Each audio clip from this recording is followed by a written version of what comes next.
First at 5. From the University of Florida's College of Journalism and Communications, you're watching WUFT News. Good evening and welcome to First at 5 from WUFT News. I'm Emily Palazzotto. And I'm Loren Miranda. Thanks for joining us. Books are flying off the shelves at school libraries in Florida. The state now mandates school districts have a process for people to object to certain books. WPTV's Stephanie Susskind shows you how it's playing out in one county. Books by well-known authors like James Patterson and Toni Morrison off the shelves in Martin County schools. The list too long to name them all. Once you start inserting curses and scenes of graphic sexual content, you render them inappropriate in some settings. They might be fine at a local public library or for personal purchase, but not for schools. Parents sounded off on both sides of book bans at a recent school board meeting. To remove books that somehow the media specialist deems inappropriate, I find completely abhorrent. This comes as the state sent down new guidelines and training for media specialists to review what books kids can read in school and establish a process for parents to challenge those books. They let us know what it is that they would like us to reconsider, what it is that they find, is maybe offensive or inappropriate about the particular material, and then there's an entire process that takes place from there to where a decision is made about the particular title. We found a couple of the books on the removed list at a local bookstore, like this one. This book is A Court of Thorns and Roses. It's described as a seductive, breathtaking book that blends romance, adventure, and fairy lore into an unforgettable read. The main point that the state has emphasized and that we emphasize as a school district is to always err on the side of caution. If there's something that is inappropriate that you wouldn't want to hear spoken out loud, it's probably not something that you would want to have in a media center for the children. Probably 99% of the books that we have filed challenges on are highly sexually explicit books. Julie Marshall leads Moms for Liberty in Martin County and filed many of the objections. Fellow Moms for Liberty activist in Indian River County, Jennifer Pippin, says they share lists and work together when they find inappropriate material. So we kind of took the lead on this with being, Moms for Liberty, advocating at all, levels of government for parental rights, wanting to, have better material for children and challenging these books against state statutes and laws. She expects the challenges will continue and this list could get longer. Stephanie Susskind, WPTV, News Channel 5. Governor Ron DeSantis is pushing back against criticism of these book regulations in school libraries. At a press conference in Tampa today, DeSantis showed a video with explicit content and books pulled from school shelves. I just think parents, when they're sending their kids to school, they should not have to worry about this garbage being in the schools. They should just know that you're going to get a good education. We're going to do well to really do the basics and have our kids succeed. That's what they want. They don't want the garbage. The school board of Alachua County will begin a spot rezoning process to reduce significant overcrowding. 3 Alachua County public schools are over capacity and will undergo spot rezoning. The ACPS board will limit capacity at the Meadowbrook, Lawton, Childs, and Hidden Oak schools. Redrawing the attendance zones will also fill the available space at Myra Terwilliger Elementary. Public Information Officer Jackie Johnson looks forward to community workshops during this process. There's a school board workshop that gives the opportunity for the board members to talk more about this, but also to hear from the public. We sent notification out to families and staff from all 4 schools, inviting them to come to this meeting and share their input. The new zones will be finalized in May and take effect during the upcoming school year. A Gainesville police officer is in the hospital after a pit bull attacked his arms and legs. A domestic battery suspect released his dog on the officer inside his home on Southeast 2nd Avenue. The officer shot his gun to disengage the pit bull, which suffered a minor injury. A 911 caller said the suspect was attacking a woman late last night before Gainesville police arrived. The suspect is now in custody. Ryan Chamberlain won that special election for the Republican primary in his bid to represent Marion County in the Florida House. The 48-year-old Bellevue resident beat out 4 other GOP candidates, winning nearly 36% of the votes. He beat Jose Juarez, Charlie Stone, Stephen Piles, and Justin Albright. This is not Chamberlain's first run for political office. In 2020, he ran for Florida's 3rd congressional district seat and lost to Representative Kat Cammack in the Republican primary. He will face Republican write-in candidate Robert Fox at the general election on May 16th. If elected, he plans to focus on issues like inflation, education, and veterans' rights. You know, Emily, after all those weeks of heat, it seems like things are finally starting to cool down. I'm glad I'm not the only one that's feeling that way, and it's just in time for my trip for spring break. Now WUFT Shawn Humphrey is here. Shawn, let me know. Is it going to stay this way for my vacation?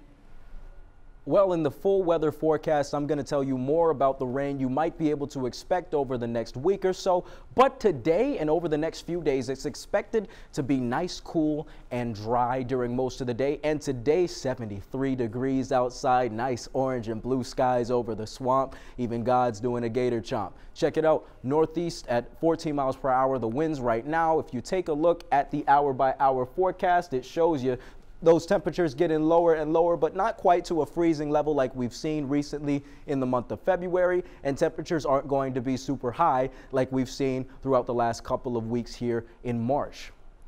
Back to the desk. Thanks, Shawn. Giving back to global wildlife just became a lot easier. Santa Fe College Teaching Zoo has partnered with the Gorilla SAFE program to recycle small electronics. SAFE stands for Saving Animals from Extinction Through Gorillas on the Line. The program is designed to slow down mining raw resources from special habitats to protect African wildlife. By donating and repurposing, the endangering of natural habitats to supply new electronics can be prevented. The requested donations include cell phones, smartwatches, tablets, and batteries. Conservation education specialist Jade Salamone says even though the zoo might not have gorillas, they are still supporting the cause. We can all still share our collective voice as a zoo community to bring awareness to animals that really, really need it. And gorillas are one of those animals. The donation sites are Santa Fe College Zoo, the Student Life Building at SFC, and Levita Brown Environmental Park. The program is accepting donations through April 30th. And I know you want another reason to visit the library, and Alachua County Libraries is doing just that by holding a month-long scavenger hunt for colorful quilts. If you get to all 12 branches, you could see more than 100 quilts. Start with any location to pick up a trail passport, which you then get stamped as you visit. Each stamp is an entry to a raffle for a homemade quilt. The works come from the Quilters of Alachua County Day Guild. They spent a lot of time putting these together, and just the intricacy and detail that is put into it is just real unique. It's something that you don't get to see very often. You have the rest of March to join in on the scavenger hunt. And it's National Quilting Month, so there will also be quilting lessons offered at the library until the end of March. That sounds fun and all, but I'm already looking forward to my spring break. Once my midterms are over, I'm out of here for a little while. Me too, and well, ahead of all this travel, we'll tell you all about how the FAA is investigating some plane safety issues, including some close to home. But first, a look at how red tide conditions might affect your trip to the Florida Gulf Coast this spring break. We'll tell you which areas are affected when First at 5 returns.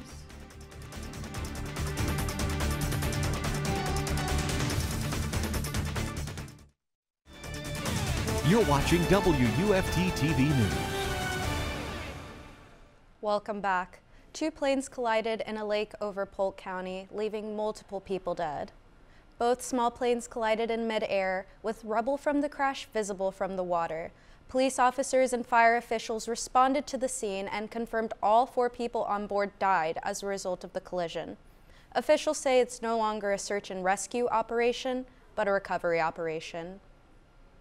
And as CNN's Pete Muntian reports, frightening incidents like these have been putting America's aviation safety in the spotlight. They are among the latest incidents concerning your safety in the sky, from unruly passengers Since I'm taking over this plane to another near collision on the runway. 2172 going around. American 2172, roger. The FAA and NTSB just announced they are investigating a February 16th incident at Sarasota Bradenton International Airport in Florida. It is the 6th close call involving commercial airliners at major U.S. airports this year.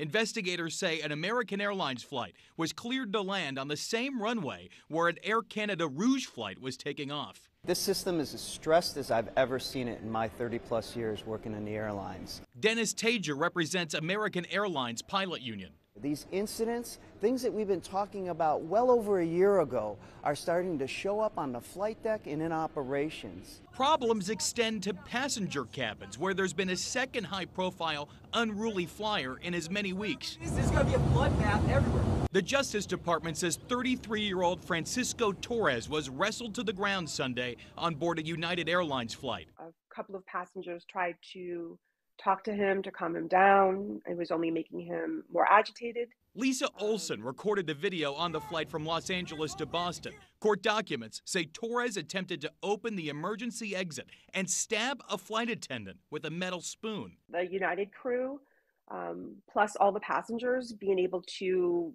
act so quickly just was very comforting. I had confidence, complete confidence that they had everything under control. And the acting administrator of the FAA is facing lawmakers today ahead of a safety summit next week. And crews have begun the process of dismantling the 400-foot-tall Orlando freefall ride at Icon Park. This comes after a 14-year-old boy slipped from his seat on the ride and fell to his death. Tyree Sampson was visiting Orlando for spring break from Missouri on March 24th of last year. The attraction has since been closed. According to a statement from a lawyer for Orlando Slingshot, operators are working with an amusement park company to plan the deconstruction for the ride. The crane is expected to arrive the week of March 14th, and the process will last through the next week. The operator said they hope to have the ride deconstructed by the anniversary of Sampson's death. And spring breakers will be descending on Florida beaches soon, but this year they may be greeted with hundreds of dead fish. Red tide continues to worsen, impacting beaches all along Florida's Gulf Coast. The harmful algae blooms that grow in the sea can produce toxic effects to fish and can even make the surrounding air difficult to breathe.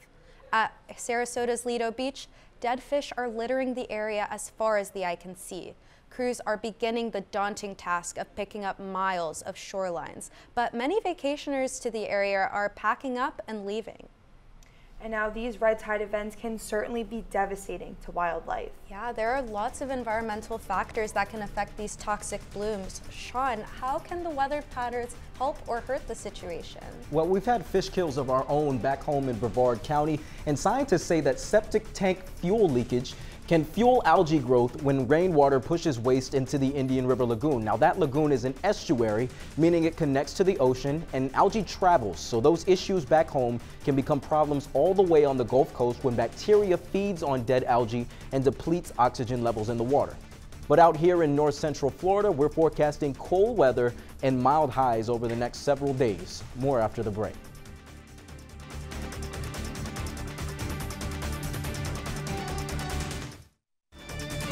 You're watching WUFT-TV News.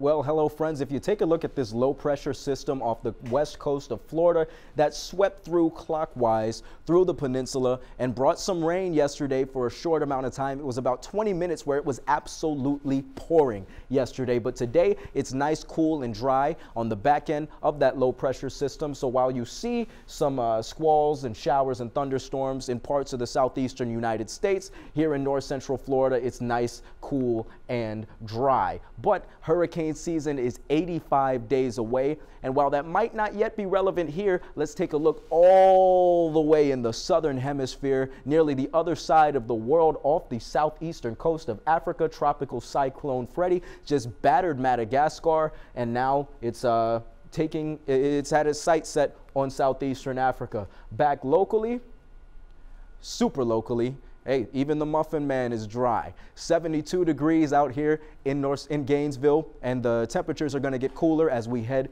into the night. Nice, clear sunset tonight.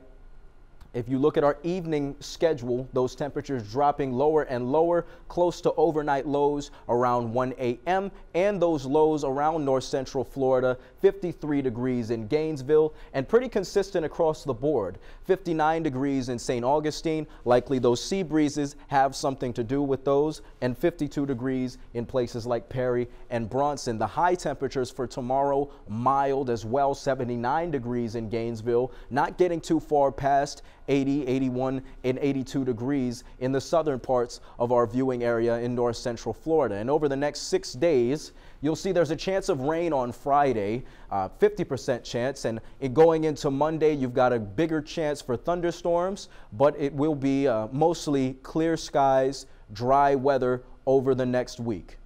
Back to the desk. Thanks, Shawn. And now I heard there will be a lot of action over there on Hall Road tonight. Yeah, I heard that too. The Florida Gators softball and baseball teams are both playing tonight. Karina, which game would you want to go to? Since it's International Women's Day, I would get a seat early to watch the 8th-ranked Florida softball team. UF head coach Tim Walton's squad takes on in-state rival Central Florida, for its first home game of the month. That's up next in sports.